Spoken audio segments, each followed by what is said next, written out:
حضرت شاہ عنایت رحمت اللہ علیہ کا طویل واقعہ۔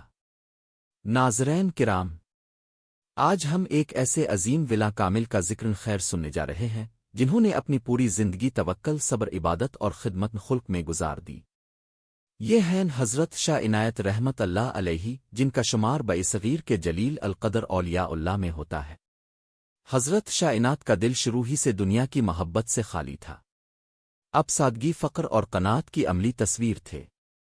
دن عبادت میں گزرتا اور رات اللہ کے حضور گریا ازاری میں۔ آپ کا دربار ہر خاص و عام کے لیے کھلا رہتا۔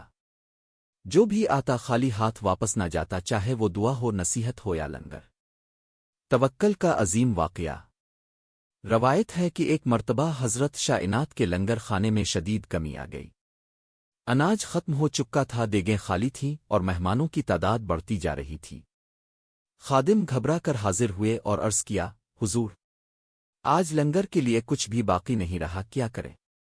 حضرت شاہ عنایت نے بڑے سکون سے فرمایا، رزق دینے والا ہم نہیں، اللہ ہے۔ تم دیگ چڑھاؤ اور اللہ کا نام لو۔ خادموں نے عرض کیا، حضور، دیگ میں ڈالنے کے لیے کچھ بھی موجود نہیں۔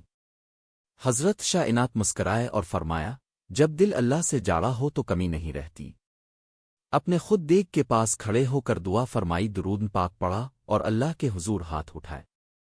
کچھ ہی دیر میں اللہ کا ایسا کرم ہوا کہ غیب سے انتظام ہو گیا۔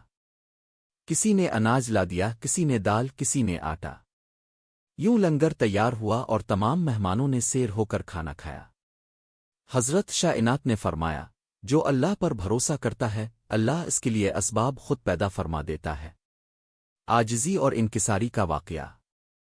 ایک مرتبہ ایک عالم دین حضرت شاہ عنایت کی خدمت میں آئے اور پوچھا، حضرت، لوگ آپ کو ولی مانتے ہیں، آپ خود کو کیا سمجھتے ہیں؟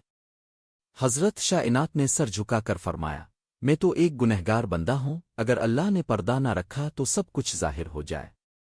یہ سن کر عالم دین رو پڑے اور کہا، واقعی ولایت کی اصل پہچان یہی عاجزی ہے، خدمت خلق کا جذبہ۔ حضرت شاہ عنایت فرمایا کرتے تھے، اللہ تک پہنچنے کا سب سے قریبی راستہ مخلوق خدا کی خدمت ہے۔ آپ یتیموں، مسکینوں اور مسافروں کا خاص خیال رکھتے۔ میرا یوٹیوب چینل اولیائے ملتان سبسکرائب